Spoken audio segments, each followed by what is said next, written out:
Land podcast videos are back. This is with Sean Asada. Sean is from Iowa, and he shares a lot of really good insight, whether you're looking to buy your first farm or maybe your second or maybe your third. So I hope you guys enjoy this conversation. We're talking about the first farm he bought, which was 10 acres, and what he's built that into and what he's learned over the years as being a licensed agent. So here we go. Let's get into it. Sean, how's it going? Hey, good. How are you, Jake? I'm doing well. Thank you so much for doing this here today. I'm really excited for the conversation. And it's been a while since I've had another real estate agent on here. So it's always fun to get perspective from other professionals in the space, hear what's going on in their part of the country. And just from nature of the business, you get to see and hear a lot of different things. And obviously, you're a landowner yourself. But before we get too far into this, just go ahead and introduce yourself, who you are, so we can get an idea. Yeah, I am Sean Asada. I am a real estate broker here in Iowa. I've been licensed since 2017, and first farm or piece of land I bought was actually in 2008. So I've 2008. been brokered through Remax basically the entire time I've had my license. I still am brokered through Remax. I'm a owner broker of an office here in the Des Moines area.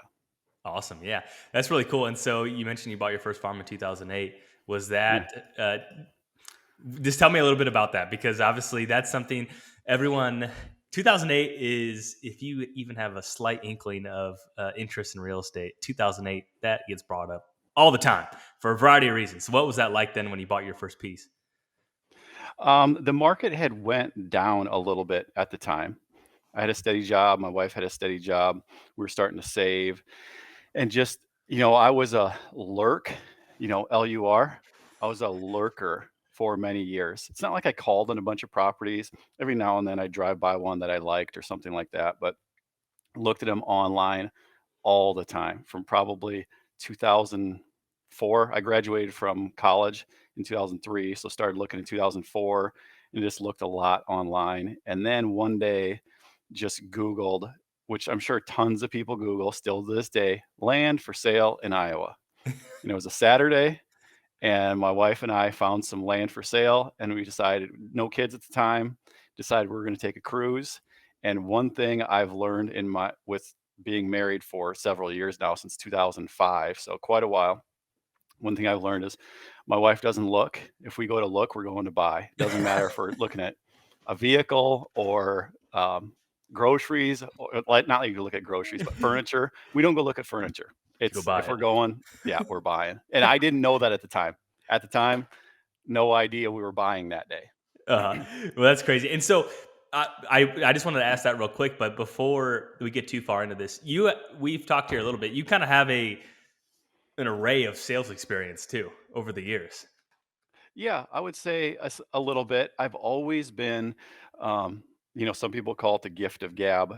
I don't know if that's really a gift or sometimes you just talk and are annoying, but I really enjoy talking to people. I like getting to know people. Some people say networking. Networking is kind of a lightly used term. I like to connect with people, just like Hmm. talking. Hmm. So ever since I was a kid, I mean, it didn't matter. I was always a very curious person. Hmm. Yeah, I think natural curiosity is a really good thing, because if you're constantly learning and talking to different people, I mean, there's so many sharp people out there that are willing just to give you a tidbit of information that may be really impactful at some point in your life where you go back and remember that. And if you do have a relationship, give them a call and say, hey, what do you think about this? And maybe they have dealt with that identical thing. And when you're making a big decision, that's huge. But so you kind of, if I'm correct, you sold some appliances and just the whole spectrum. Yeah, I did. So graduated from UNI, moved to the Des Moines area, got married, and I worked full time for a local utility company. But I've always been a busybody, always wanting to do more, and that probably came from growing up. Legitimately, you hear people say that, yeah, we grew up and we were poor. I just never knew it until I looked back. That wasn't me. I knew we were poor. Like I knew we were poor. We had our phone cut off. My mom would be, call the phone company. Hey, and my mom's awesome. Get along with her great. Tons of respect for my mom. I wouldn't have it any other way than how I grew up. But they just have to cut the phone off because she couldn't pay the bill. We'd run out of LP, so she'd heat the house with the stove, the oven. One of the Uh-huh. new ovens, they shut off when you open them up, but Not old ones, fortunately. Swear, honest to goodness, she washed her clothes in the bathtub when our washing machine broke. We had this old washboard, washboard. Yeah. She washed her clothes in the bathtub. Our refrigerator broke for a week, and she kept our stuff cold in the same bathtub at a different time, but same bathtub with ice. So Uh-huh. we grew up very, very modest, honestly poor. We Uh-huh. we really did. So I had this feeling that I could outwork being poor. I never wanted to be rich. Still no desire to be rich. I just always ran away from being poor. Mhm. So graduated from UNI, moved to the Des Moines area, worked 40 hours a week, but that wasn't enough. So I knew a guy that had a dealer's license for autos. So he would help me buy a few vehicles online through his dealer license, and I'd buy wrecked vehicles, and then I found a guy that would fix them. So I bought a few Hondas and Toyotas. I think I bought a couple of Fords, and bought them at a good price, salvage titles, and didn't bother me. And then paid a guy to fix them and make 2 to 3 thousand a piece on them. Did that for not quite a couple of years. $2 to 3 thousand on 10 vehicles. It'll add up. Yeah. And then he moved, so I had no longer did I have access to the dealer's license, and I still wanted to make money part time. So then on nights and weekends, I worked at Sears selling appliances, and that was straight commission. But fortunately, it was right down the road from my house in Des Moines, and so I just went there on nights and weekends, slung appliances, enjoyed it, got to know people really well, Mhm. and then with that money, between selling cars, selling appliances, we had bills to pay. Married, had a house payment, but that added up to enough money to put a down payment on our first piece of land. Yeah.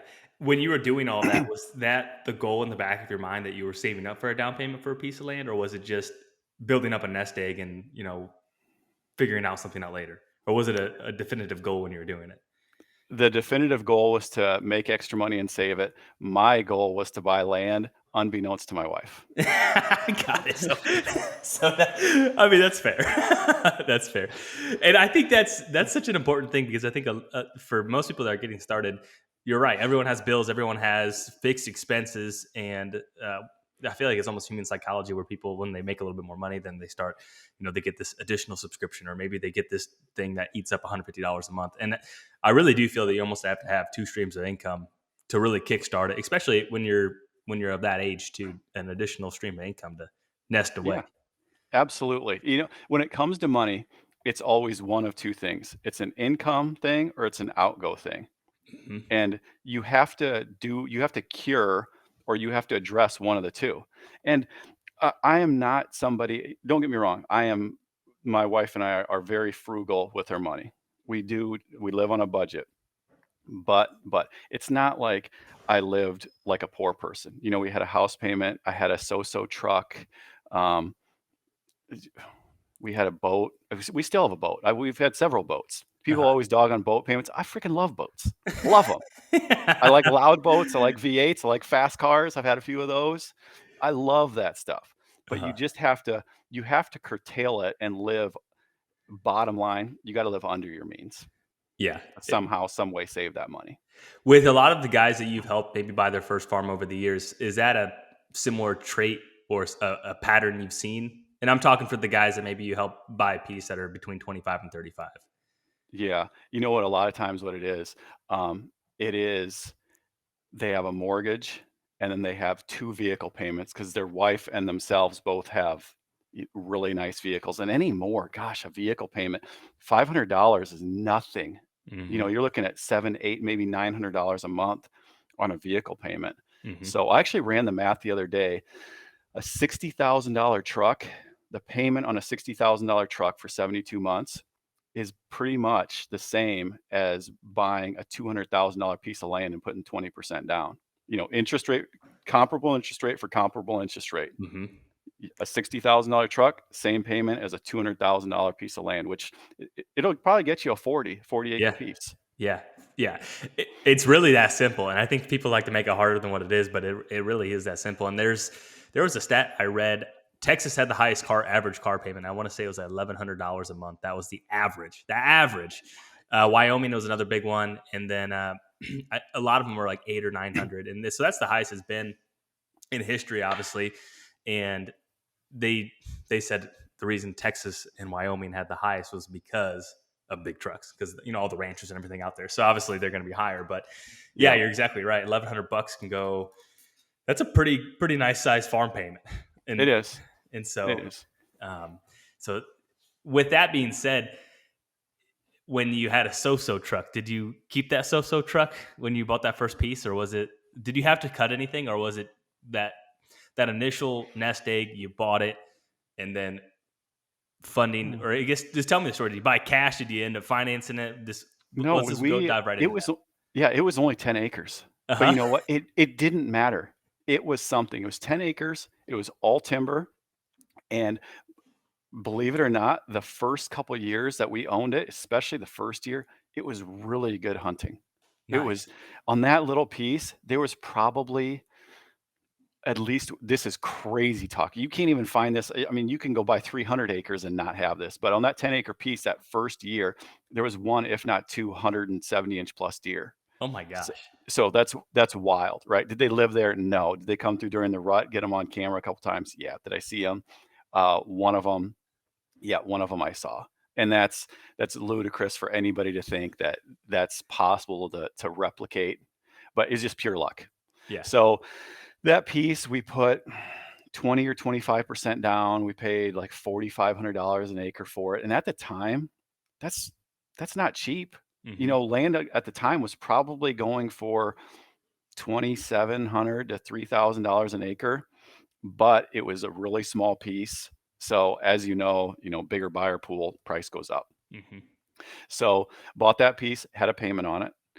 It did not have water and electric. Put water and electric on it. Had a bunch of dirt hauled in, cleared out a building spot. The water, I paid the utility company to run that in. The electric, I actually rented a trencher, and on Easter Sunday, I went down there with the electric trencher and trenched in the electric line, and then paid an electrician to hook it up. Uh huh. So um, then the neighboring piece, which was 13 acres, that ended up going back to the bank. So the guy couldn't swing it and went back to the bank. And then somehow, some way, I don't remember how, somehow, some way I found out it actually was the same bank that I had mine through, which was right next door. And through conversation, I found out that they were going to sell it. So we went back and forth a little bit, and we ended up buying that one too. And this was probably a year and a half in to owning that first 10-acre piece. Hmm. And we had enough equity in it that I didn't have to come up with it, just closing costs to buy that 13 acres. Wow. So yeah, I didn't have to put any more money down, but you know what that does to the payment. Shoots it right up. Yeah. Yeah. Yeah. When you bought that 10 acres, did you know what you were doing? Not a chance. No, no. You see how quickly I answer that? You're right. No, I had it did, but you know what? It didn't matter. My buddy bought the next one, the one right next to me, and he's still a good friend to this day. And it was just the later that week, I'm like, hey, his name is Ryan. I'm like, hey Ryan, that piece next to me is for sale. You should go try buying it. And he ends up buying it. And then we went to the Boundary Waters a few months later, and I remember canoeing. And I mean, you canoe forever up there, canoeing, and serious dude had it made. We're like, I remember saying to him, like, hey man, we got our land. What's next? Like that was the farm. That was Yeah. the farm to have. Thought we had it made. Didn't have any plans on doing it, like improving it and selling it and making any money on it. Just it was just had it, had a place to hunt. And you know what it was? I didn't have to ask somebody for permission to hunt. That's really all it was. Right. That is very liberating. And I think that's such a huge thing because everyone has had permission parcels, and I still have some today, and I'm so thankful for them, and I really appreciate them. But it is something just to be able to show up and do what you want on your own piece of ground, and not like, hey, is it okay if I like, buzz out there this afternoon? And like, yeah. And so, was that one of the bigger motivations, just to have a place that you could simply call your own? Absolutely. I never killed. I don't know if I killed a buck. I did. I did kill a buck on that piece. It was a pretty nice one. But I remember the first doe I killed on it, and that was as gratifying and as satisfying as any deer kill I had had to date. It's awesome. Hmm. There's once you hunt on your own land, and you don't have I have land, I don't kill stuff on it every year. Doesn't bother me. But eventually, when you do kill something on your own property, there is nothing that compares to it. It's Hmm. just so satisfying. Yeah, it is a very surreal feeling, or even just walking, literally walking on the property, putting your boots on the dirt, and thinking, "Man, I own this. This is really cool. This is this is my rock right here." And it sounds so dumb, but when you don't have any land growing up, and then you buy something, I think you can really appreciate it and appreciate all the kind of silly little things, which most people would probably think you're crazy, but I think that's probably the part of the reason why people listen to this because they're probably just crazy as we are when it comes to land. When you were buying that 10 acres, was there any level of uncertainty where you're thinking, man, I don't know, are we paying too much? I'm not sure, or was it you had the utmost confidence, whether it was blind confidence that this makes sense and this is a good decision, or was there just some level of uncertainty in the back of your mind? Oh, huge uncertainty. To hell with it. Didn't care. Just going to buy it. Had the down payment.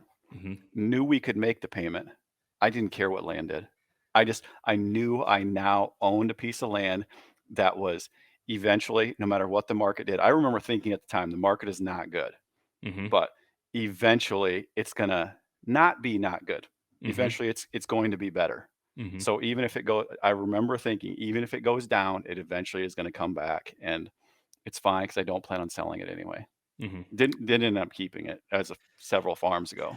Sure. And when you bought that, did you have any mentors, or was there anyone that said you're crazy to buy 10 acres for 4,500 bucks an acre? I mean, what were some of the people in your corner that were either giving words of encouragement or you're crazy There's no comments? words of encouragement, except for my wife, because she was the one that pushed us to buy it. 'Cause we went down there and made an offer on it there on the spot, Hmm. and it was listed. And the agent, good guy, he's still an agent to this day, real good guy. But it was it was it was fine. I wasn't going to worry about it, and we were just going to take it as they come. The As Hmm. far as mentors, didn't have any. As far as naysayers, absolutely. Came back, was all dude, all excited. All excited. Told a couple guys at work, they're like, "That's kind of a lot, isn't it?" And it was. And Yeah. I'm like, "Yeah, yeah, it is. But you have to understand," and I have this conversation to this day with people. You have to understand it's only a 10-acre piece. And as you know, this is me explaining it to Yep. them. As you know, land goes up per acre when it's smaller acres.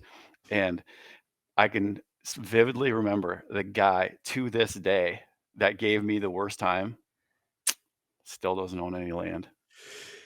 Yep. And And that's 15 years ago. I know. And why do you think that is? Is it why is that? I mean, because those People get people. golden handcuffs. I think people It's get golden handcuffs. They get tied down to making payments on stuff. And people poo-poo payments. I like nice things too. Mhm. There's nothing wrong with that. But we can get into this rabbit hole. What is life about?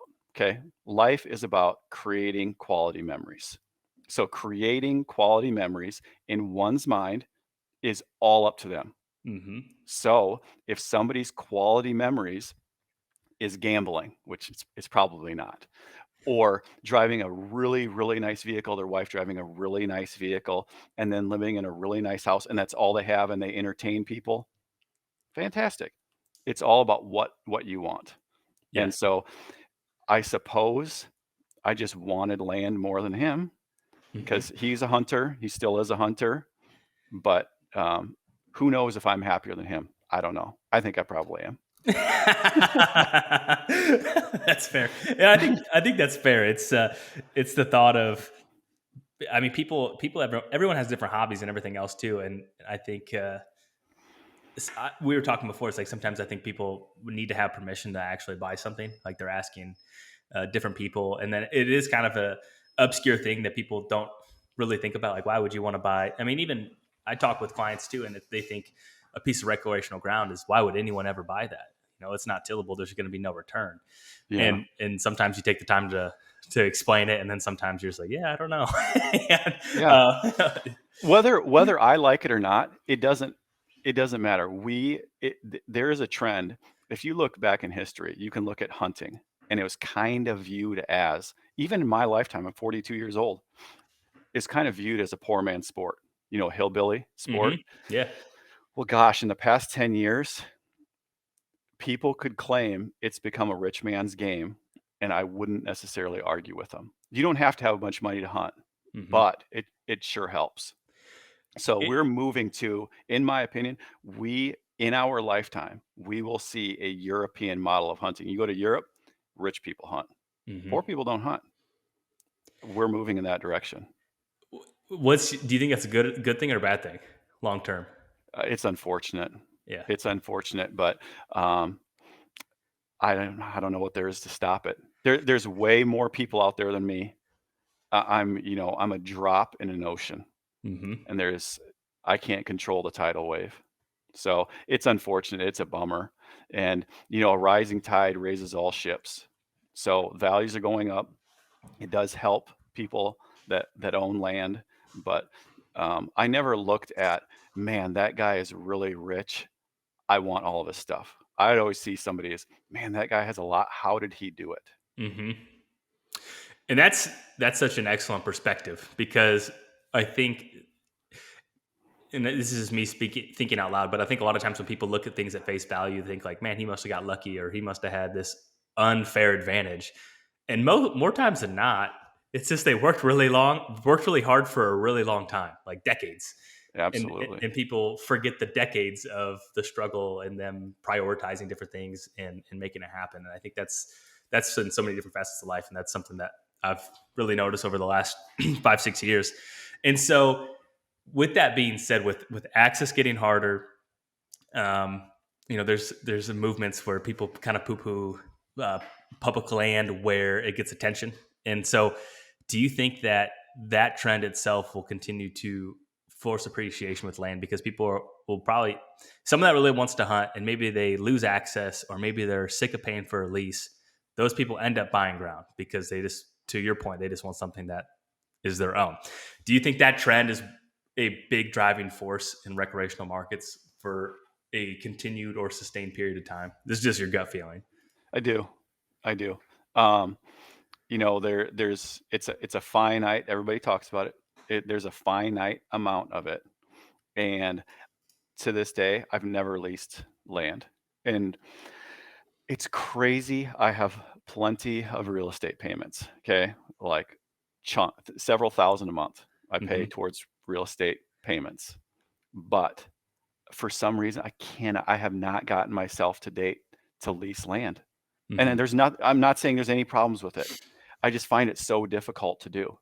It's hard to justify when if you do have the ability to put down a down payment and then you look at it and you could think, okay, if I was paying $3,000 or $4,000 a year for a lease, I mean that's a quarter of the year for this new piece. It might be substantially smaller, but at least I'm forcing appreciation for making improvements, and I'm also paying down the principal every single year too. And so I think it's the same rent versus own mentality for houses, and there's a Mhm. there's always a lot of hot debates on that and everything else, but it's kind of the same parallel of, well, you could just, instead of paying for a lease, you could save up a little bit of money and pay it down. Have you had a lot of clients that have that kind of journey where they go from leasing, they're like, all right, I'm sick of writing a check every year to lease it. I don't know. It's a year to year lease. I don't ever know if I'm going to have it the next year. I'm just ready to buy something.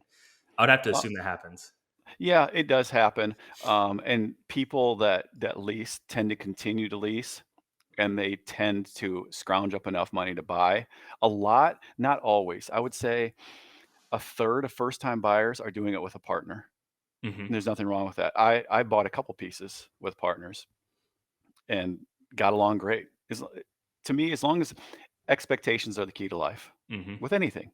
So expectations were set up front, LLC up front, how payment's going to go, how down payment's going to go, how everything is going to go, and you can always revert back to the LLC paperwork. Hmm. So that is probably one of the easiest ways to come up with a down payment is finding somebody like-minded. And you know what? Hunting comes second to to me. Hmm. Investment first, even if it is with a friend, it just so happens to be an investment that I can hunt. Hmm.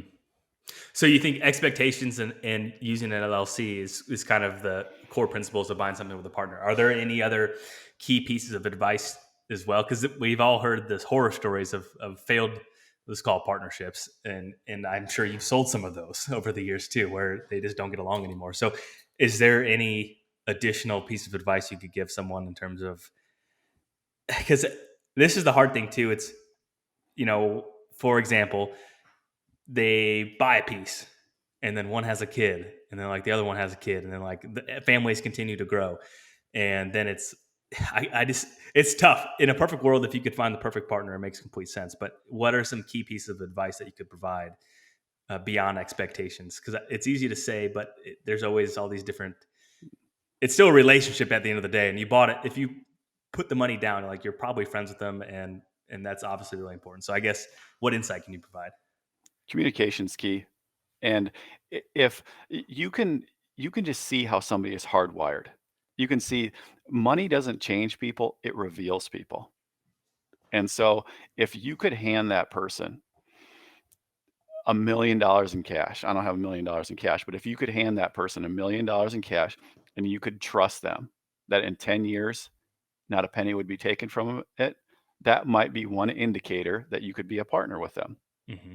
If you could put a 180-inch deer in front of them and they got a muzzleloader in their hands and it's 5 minutes after shooting light and they wouldn't shoot it, that's another indicator that you could trust that person. Hmm. So trust number one, and you have to think of all the scenarios up front that you might run into, and there's going to be other ones you don't run into. Hmm. And it's not that you can't disagree. Of course you can disagree. You just have to be able to figure out how you're going to get through it. So really what it is, it's it's a legal marriage to that person that you're forced to figure it out. And you know what? Even if you keep it only 3 or 4 years, if you can just keep it 3 or 4 years, chances are you're going to make money anyway. Right. So one partner wants out, the other one can't afford to buy the other one out. Oh well, sell it. Hmm. Go buy another one. Yep. There's plenty of them out there. I have legitimately owned in my mind dream pieces of property to me, just to me. Hmm. Not, I'm not talking 1,000 acre pieces. I'm not talking 500 acre pieces. Dream to me that I've sold that I love. Did it hurt? Did it hurt when you sold them? Hmm. It does. It does. I mean, you can put so much work into a piece of property that it's almost like your dog dying when you sell Mhm. it. It's you're going to get over it. You know it's going to be You're thankful okay. for the good times. You're thankful. Yes, you're thankful for the good time. I'm still married, happy to come home to my kids. I'm still healthy. It's not that. It's still Yeah. first world problems. Yeah, But for man, sure. it still feels like you got kicked in the gut, even though you sell a piece that you really liked and you made money on it. It does hurt. But here's the other thing. I've any piece I've sold that I've owned, and I have not owned a lot of pieces of property, and I haven't bought one for quite some time. Um, I stay in touch with them because I want to know. I'm curious. How's it going? You shooting something big? If you are, Yeah. I'd love to hear about it. Yeah. Yeah, for sure. No. And so when with some of those partnerships too, do you ever have like a sunset clause in there, or that buyout agreement that is clear on the front end to where, Buyout agreement, yeah. yes. No sunset. It goes in perpetuity unless somebody dies, and then that's put in there. Divorce, that's put in there. So that stuff is stated, but not in 5 years it'll be renegotiated, anything like that. Hmm. Got it. Okay. That's a question that we've had people email in to ask. So I'm glad you brought that up. And then the other, do you have any opinion on putting parcels? And this is probably more of a question for a real estate attorney, but do you have any opinions on just you, Sean, buying a piece of ground and putting it in an LLC versus you, Sean, putting it in your personal name? Yeah, what I own, I have in LLCs. Hmm. Um, it is easier because number one, the land that I've bought as an investment one. Maybe that's how I sold it to my wife. Maybe it's not. Um, Either way, I'll stick by it. But in investment one that I just so happen to be able to hunt. So, mileage, if you can write off mileage or anything you put into the property. Granted, any property I've owned not any of most of the ones I've owned have income on it. So I offset that income with improvements. Hmm. And it's not like you can lose money 3, 4, 5 years in a row, but you can sure get it down, every other year Hmm. ish. Talk to your accountant. Yep. You can sure get it down to making just a few bucks and maybe losing a few bucks the next year. Hmm. So everything I put into it is an LLC because I'm looking to depreciate the assets on there, tile, fencing, buildings, and then I'm also looking to write off the inputs. Hmm. Yeah.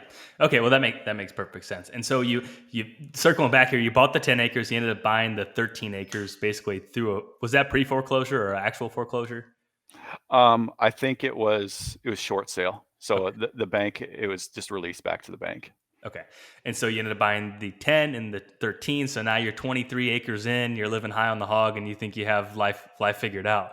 What Yeah, uh, what was the next chapter there, or what was the reason you decided to end up selling that? Because obviously you don't own it now. yeah. There was so working for the utility company that I worked for, I saw a plat come through in the town I live in, and there was a couple of lots that I'm like, oh my gosh, if I could ever afford those lots, I'd love to build a house there. And wouldn't you know it, the developer went through and developed it. Well, in order for me to build a house and us to buy the lot, something had to give. You had to come up with the money somewhere. So ended up selling the 13-acre piece and then it was not quite 10 acres, sold that to a friend. And Hmm. he built a house there, still lives there. And so sold that and then bought a lot that my current house sits on. Hmm. And so that was in about 2000, I think it was 2012 when we bought the lot, and then 2013 when we built. Okay. And none of this was with the intention of, oh my gosh, we're going to strike it rich. There's going to be a land rush. There's going to be a real estate rush. Things are going to skyrocket. It was what made sense at the time. Hmm. So we bought the lot and then built the house that we live in now, and then sold our other house. And then a year later, this farm that I had permission on, I always dreamed of owning this 80-acre farm. It still is awesome. Um, just it's beautiful, and it's not really all that far from Des Moines. So I ended up running down the guy that owned it, and because it was for sale before I could afford anything like that, and then he lived out of state, and he let me bow hunt it. And a couple years, I had bugged him a couple times. I didn't know how we were going to afford it. A couple times, just would talk to him and said, "Hey, if you ever want to sell it." So he calls me. I can remember right where we were on a bridge, not far from our house right now. I remember the spot. He left a voicemail on my phone to give him a call, and my heart started beating. Like, why is he calling me? I think he wants to sell it. And I call him, and he wanted to sell it. I was standing underneath my deck when I called him, which is right out there. He says, "Hey, I'd like to sell you that piece of property," and then ended up buying that with a partner. Really? So, yep. And so, Who was the partner? Was it just a friend? good friend, yeah, Hmm. great friend, one of my best friends, still very good friends to this day. So, he lives in Kansas, um, but he great guy. But you know what? He doesn't hunt. I know, I know. I come from an area of like, you can't be any better than that, right? Right. Yeah, a partner he, that he, doesn't hunt for a wreck piece. Yeah, great guy. We're still very good friends. We talk all the time, Uh but he huh. doesn't hunt. So but it wasn't, hey, I found this property. Will you please buy it with me? It wasn't that. We had talked about several years because he's into retiring someday. He's into investing. He does well for himself in his line of work. So, and then the opportunity just came up. So we had 20% to put down, and this is some people call like want to say everything they worked so hard for something. I'll tell you what, this was luck. And I'll tell you why it was luck.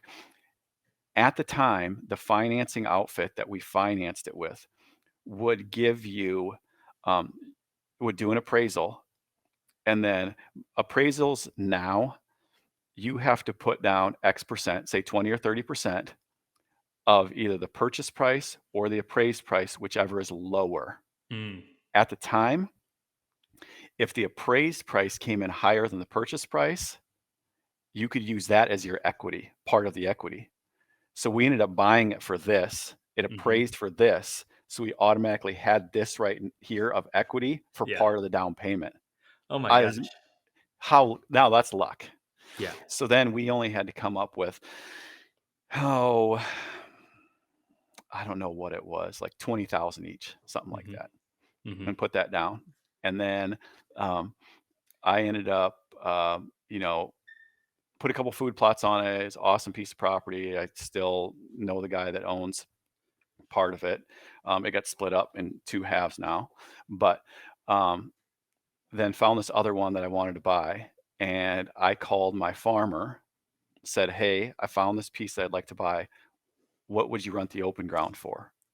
And so he told me what he'd pay for rent. So then went back to the guy that owned property B, said, "Hey, I want to buy it. Will you give me a month to sell this one?" He said, "Yeah, no problem." Bonehead move. Bonehead move. Should have got it on contract. Didn't know what I was doing. Because you're not Um, agent at this time either, right? nope, not an agent at the Yeah. time. So sold the other one. Didn't want to, but had to put the down payment on this one over here. Got the other one on contract. Called the guy. The guy lived out of state, and called him and said, "Hey, got our property sold. We'd like to put yours on contract." He said, "Oh, I already got it sold." What? My farmer went No. around. Yep. And I know, I mean, I know him to this day. I have him in my cell phone. What am I going to do about it? Yeah. He Nothing went you around can't. it. Not that I can do about it. Yeah. He might even still own the property. Uh-huh. So he bought that property. It was 230 acres. And I was bound and determined to 1031, bound and determined, which is not a good idea. You should, I mean, pay taxes. You know, you pay the piper now or later, either way you're going to pay him. Mhm. So, but bound and determined to 1031, and then found another property, and um, got it was the property was a turd. You want to know about a turd of a property? I still have pictures in one of my old phones. It had just been logged. It had been on the market with two or three different real estate companies. There was a small little 20 by 22 cabin in the middle of the farm. So Oh, you had to jeez. drive through the farm to get there, which Yep. is terrible for hunting access. And then it looked like a bomb went off in all the timber because whoever logged it, I'm pretty sure used a bulldozer instead of a chainsaw. And it was a mess. Ended up buying it anyway and didn't have the down payment money. But we had a recently built house that I general contracted our house. So I was the Mhm. contractor. I hired all the subs individually, and we had a fair amount of equity in our house. So when we went from the construction loan to the fixed loan, we also got set up because there was one appraisal done there. We got set up a home equity line of credit. So, and when we built our house, our savings went down to that. I mean, Mhm. everything's over budget when you build it. Always Sure. is. Just plan on it. Over budget. So, a couple years goes by though, or not even a couple years, a year and a half goes by. Now we're at this point, and still had to close on this new property and was $35,000 short. So 2 days before closing, went to the bank that I had the HELOC, got a 35, cleared our savings account again. I'm not telling people to do that. Uh-huh. Somehow, some way, got it snuck by my wife, and um, got an additional $35,000 loan and made the down payment on that next farm. Dang. So, why did you wanna buy it if it was a turd? Good question, because I just knew there was upside to it. It had a bunch of income. Um, From the tillable? from the tillable. Mhm. It was going to get put into CRP. And so this is something that is pretty creative. I can't believe I thought of it at the time. But as a rule of thumb, you can't put something in CRP until you've owned it for a year. There is a Mhm. way around it. There is actually verbiage in CRP contracts that if you really dig into it, you can do it prior to a year. It's just difficult. But rule of thumb, you got to wait a year. So what? But I wanted it in CRP. So I got the seller to enroll it into CRP, and then that way it was already in when we Yep. bought it and could be planted that fall. Mhm. And so, yeah, so just to break that down, so basically part of the contract, it was contingent upon them to put the tillable acres into CRP prior to purchase. So Yep. then you could assume the CRP contract basically.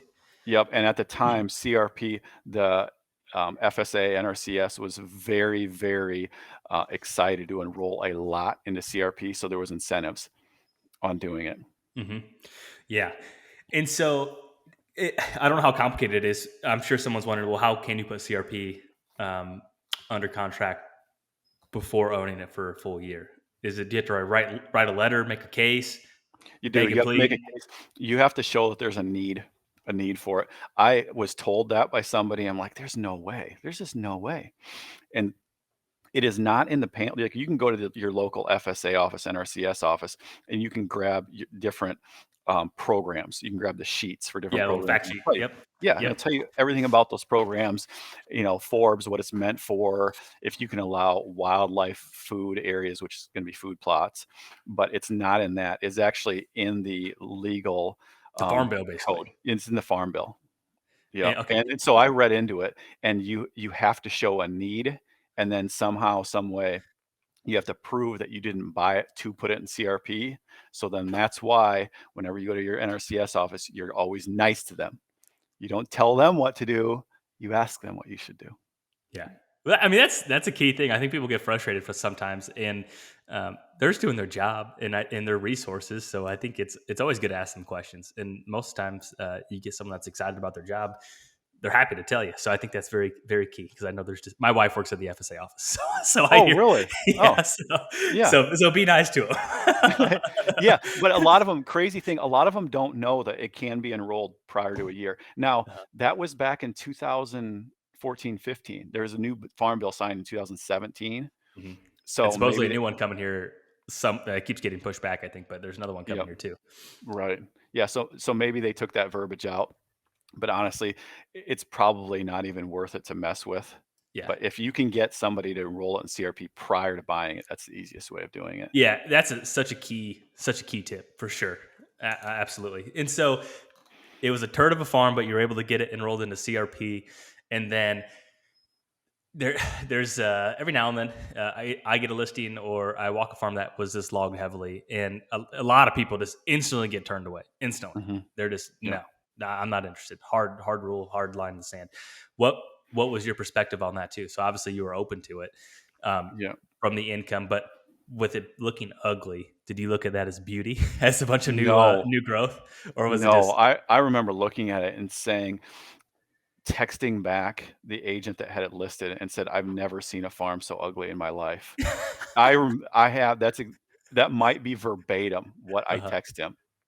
But one thing about stuff getting logged is people say that after growing season, it's fine. It's not. it takes? It How takes long do you think it takes? 2 or Yeah, I was 3. yeah. 3 is ideal, Hmm. and then, if this is another completely up for debate, but walnuts tend to have small tops, especially high value walnuts tend to have small tops, so they don't Hmm. ruin a lot when they come down.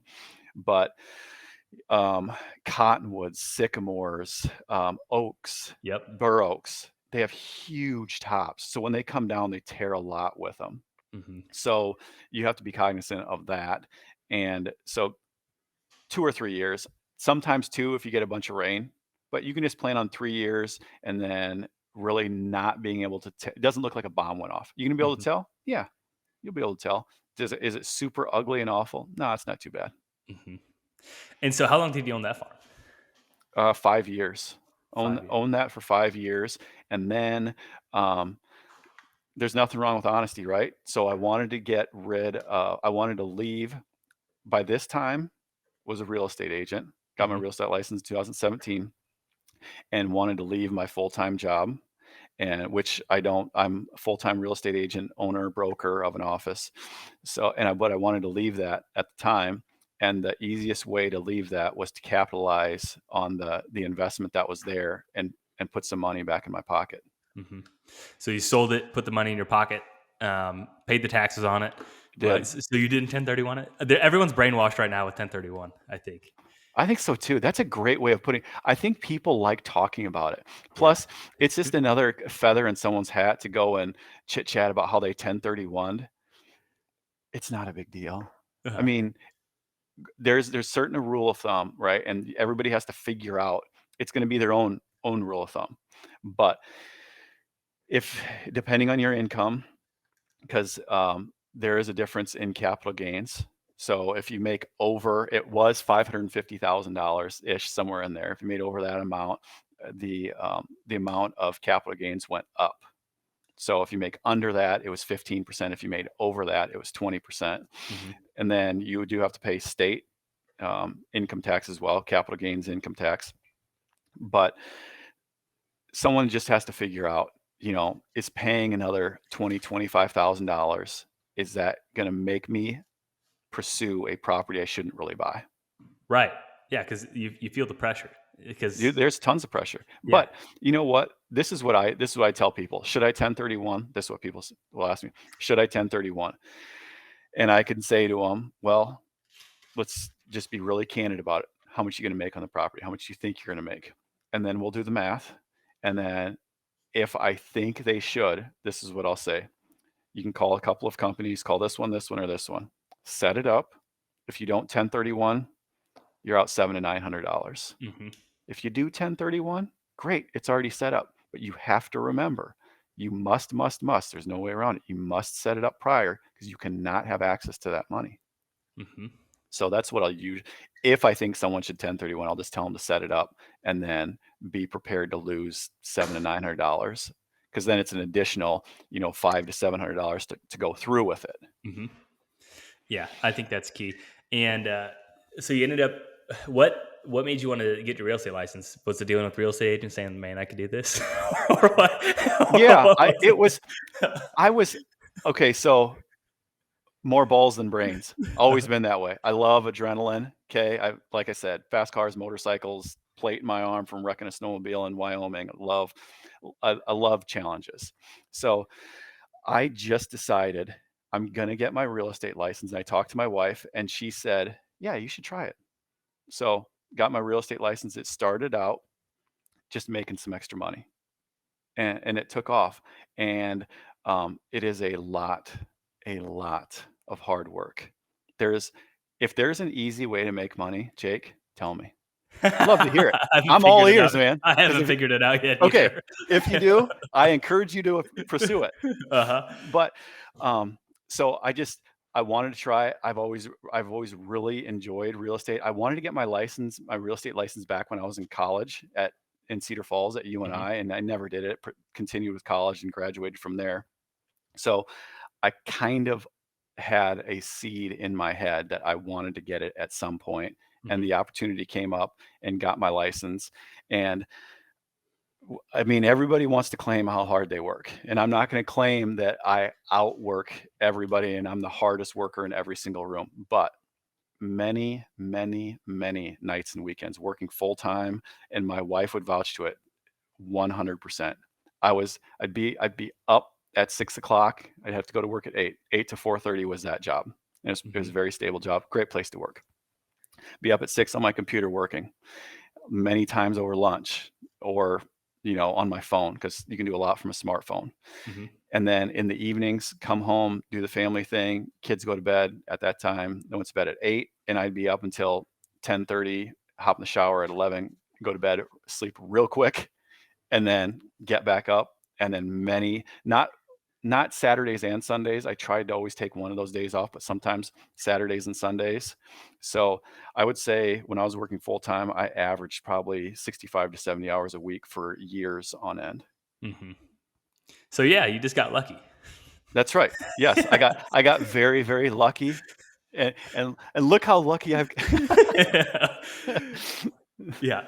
So here's kind of a this candid question. So with the interest in land, and you sell a lot of land too, and you have the website Iowa Landman.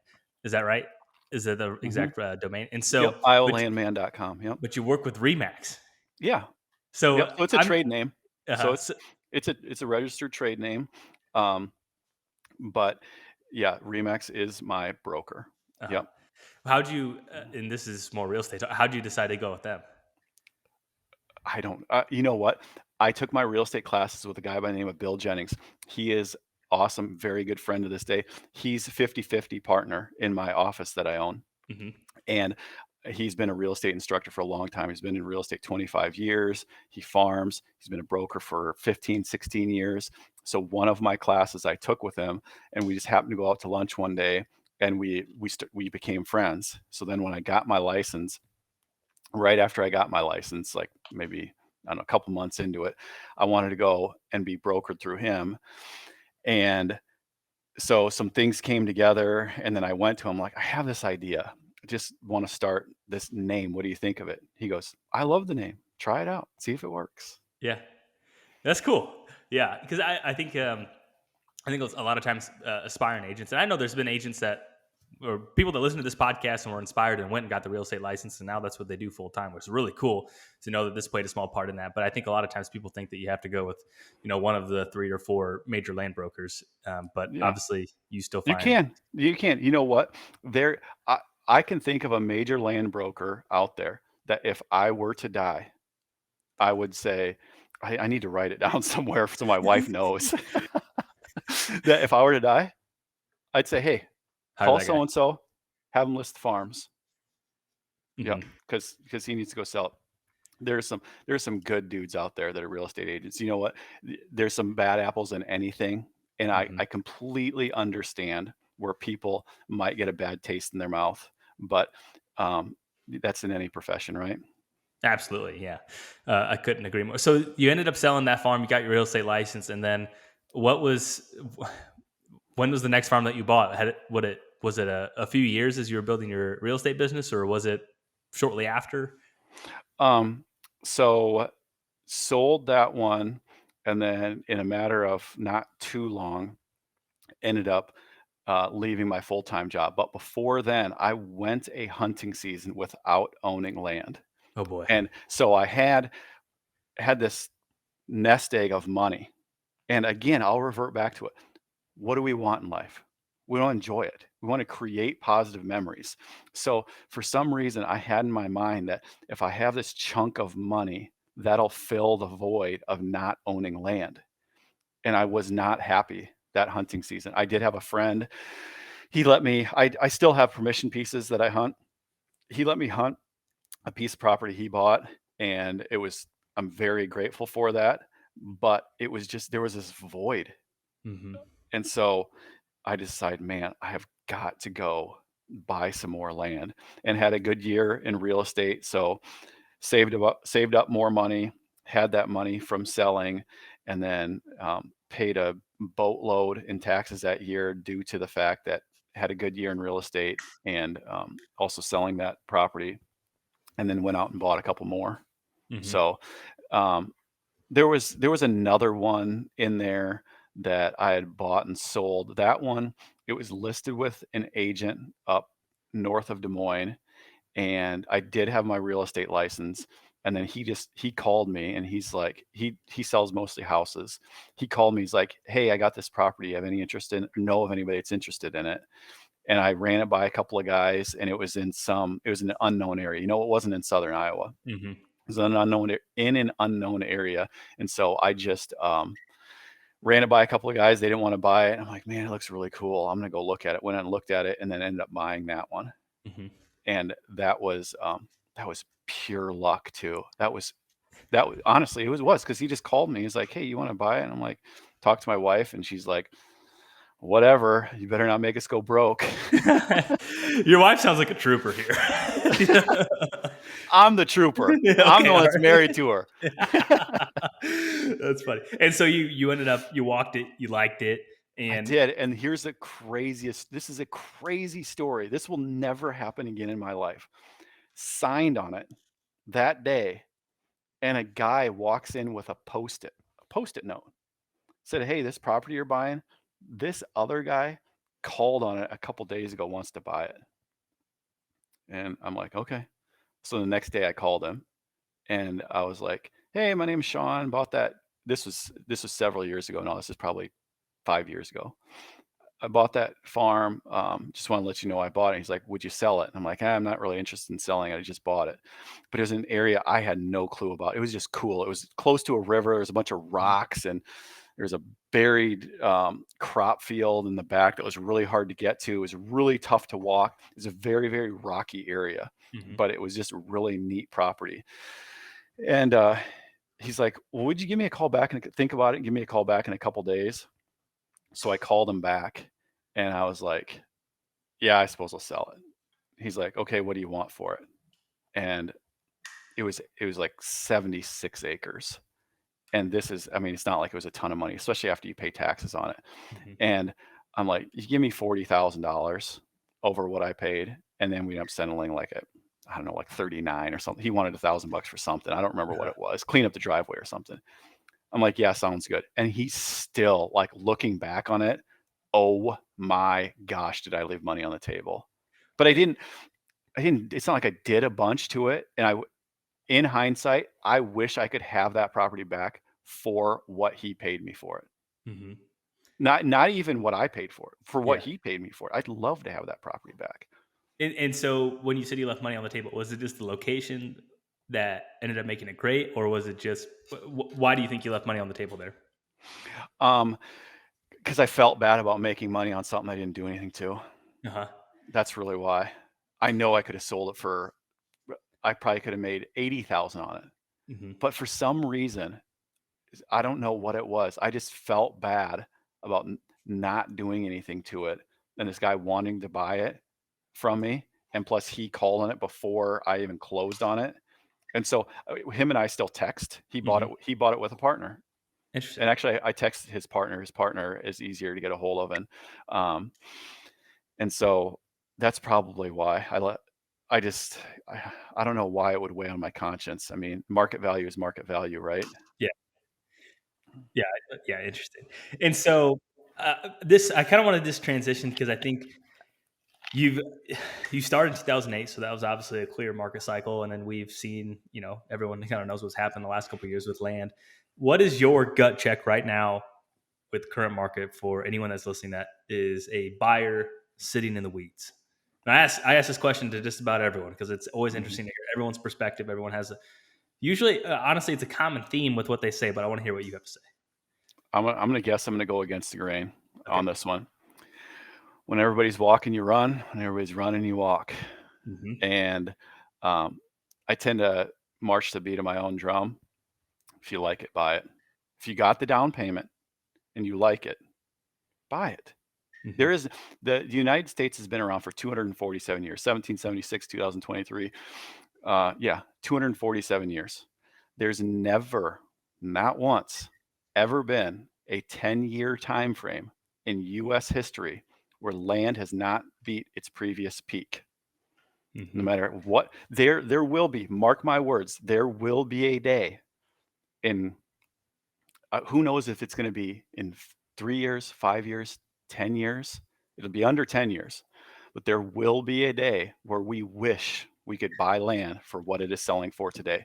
So if you like it, buy it Hmm. and you can afford it. Right. But Yeah. here's a crazy thing is W2 people, especially the bank ain't going to give you money if you can't afford it. If you're W2 Hmm. and you keep your job.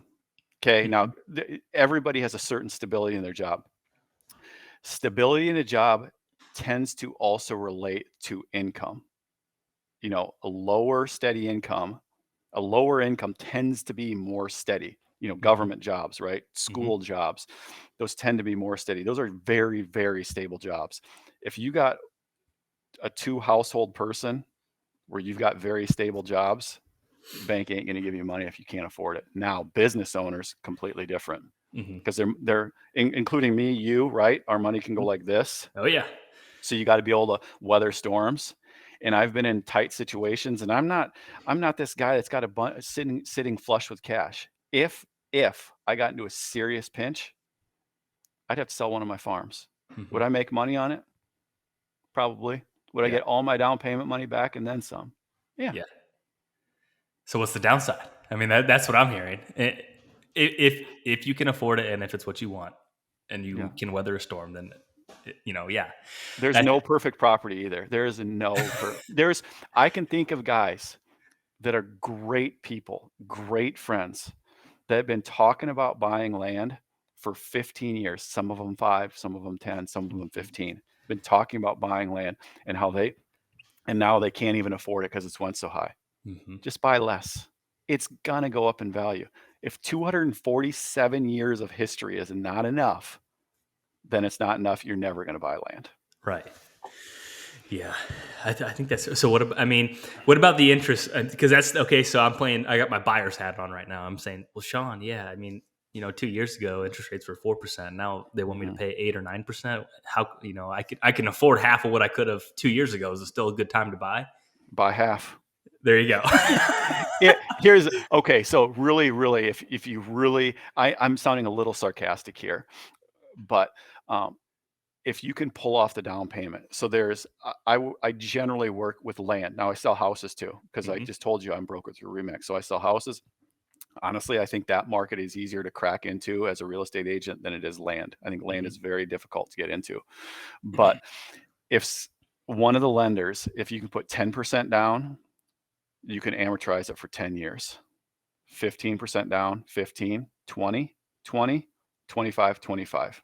Does that what make sense what I'm saying? Yeah. Put 25% down, you can finance for 25 years. So one can do the math on their own. One can do the math at somewhere between 7 and 7.5%. I have not seen any loans go through yet or any people lock at 8%. It's all been under 8 so far. Hmm. So if one has the down payment money, they can simply do the math on their own. I don't need to be able to tell them if they can afford it. They can just put a mortgage calculator. I have an app on my phone because I do this all the time. Free Yeah. app, mortgage calculator. If they can afford the down payment, they do the math, they can afford the interest, just buy it.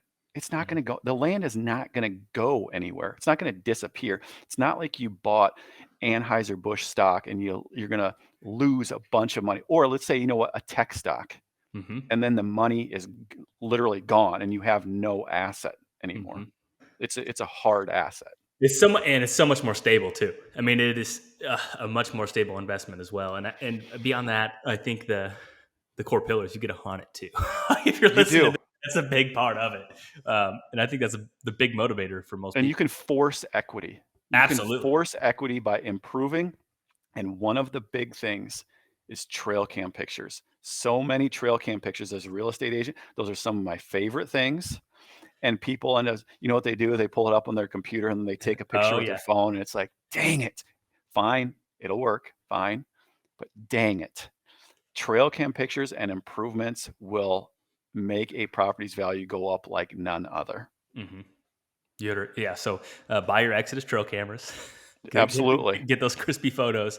And I couldn't Yep. agree more. And I think, but as a buyer, as someone that wants to force that appreciation, you don't know if there's big deer on there because there's no trail cam pictures on the listing.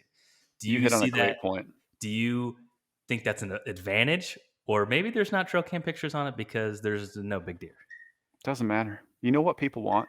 Really? Okay, a lot of people want, I want to hunt big deer. Everybody wants to hunt big deer. Sure. Bigger driving factor, people want a place to hunt. They Yeah. don't have to ask permission.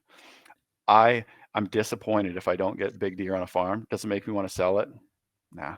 It Well, really doesn't. you can do those things to improve it to hopefully get a mature buck to suck into the farm. Yeah, maybe it Yeah. takes a year or two, but once again, there's still that opportunity to force the appreciation and get some bucks in there, then obviously inherently increase the value. But that's always it's a double edged sword, and I think that's the importance of working with a good agent as well that's familiar with the area too.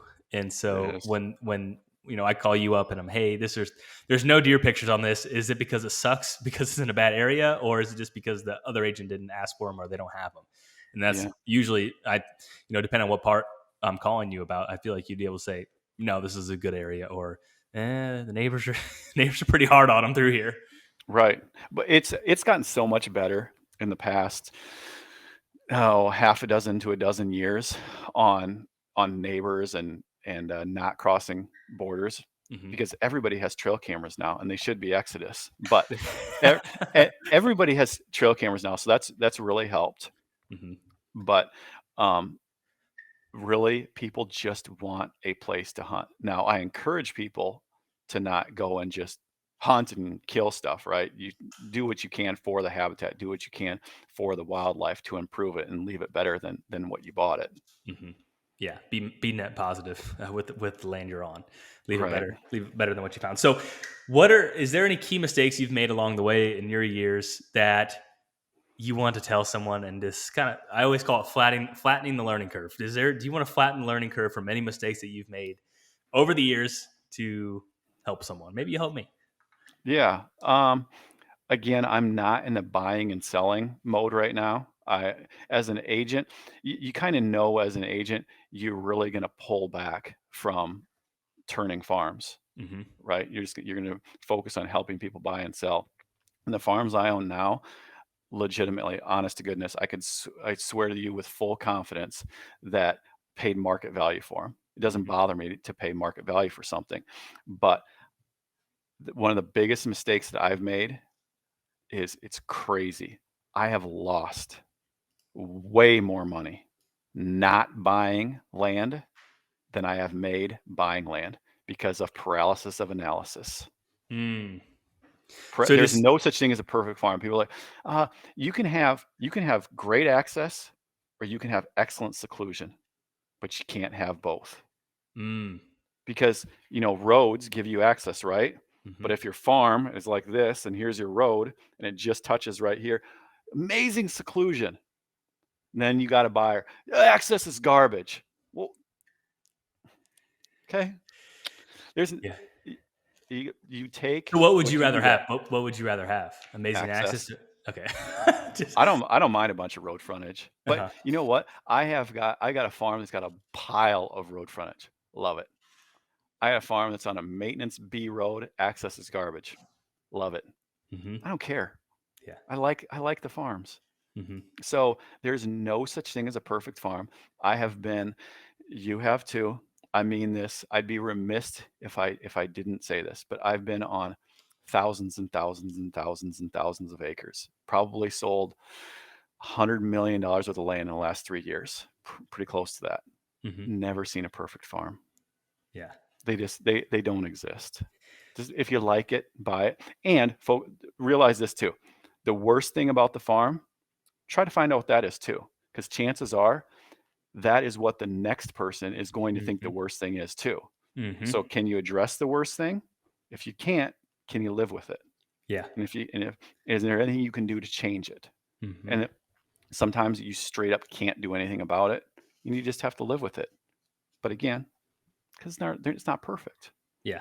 That's an excellent piece of advice. And that's when I'm walking farms and trying to help a buyer, like, okay, this is the bruise of the farm. And same exact thought process. So if you decide to end up selling this is the same thing that people are going to scrutinize when you go to sell it. And so, Yeah. I mean, that has to be factored into the purchase. But I think that's an excellent piece of advice. Is there? We'll close it out here. But is there a common myth or misconception that you wish you could debunk for listeners regarding whether it's land buying or land ownership that necessarily isn't the perfect farm? So it could be the ownership or the buying. Um, it's probably just that last point that I said, that there's no such thing as a perfect farm, paralysis of analysis, and you're either going to face the pain of discipline or the pain of regret. Mm, I can much easier live with the pain of discipline than I can the pain of regret. I mentally berate myself daily. Plus, I'm married, right? Of course, it happens everywhere I look. But you're going to face the pain of discipline or the pain of regret. Choose your pain. I'd rather face the pain of discipline, somehow, some way, figure out a way to build that nest egg so I can make the down payment. hmm. And then just get started. Get started and start with 10 acres. I mean, here's the perfect example. I always love it when these just naturally happen and a guy does what everyone else, kind of preaches. Like, I just bought 10 acres. That's what I could afford. And I was able to, end up making more money with developing my career. And you were able to buy more ground and learn more things. And Yeah, that's it. You start with 10 absolutely. acres. 10 That's acres. right. Start with something. Yeah. Doesn't matter. Buy. You know what? You don't wait to buy real estate. You buy real estate and wait. Hmm. I like that. Yeah. I like that. We need the Sean Asada the calendar where you rip everything off. There's a new saying every single day. You can have the pain of regret or discipline next day. Yeah, that's right, man. That's right. I live through analogies. I love it. Well, where can people find you if they want to give you a call or learn more with what you have going on? Yeah, so you can just go to iowalandman.com You can reach out to me there, or you can simply Google my name, Sean, Sean Asada, Asad as in dog, A, just like carne asada. Sean Asada. You can Google me. You can find several ways to get a hold of me that way as well. Awesome. Certainly appreciate it. Thank you so much. Hey, thank you, Jake. You're a good dude, man. Appreciate it.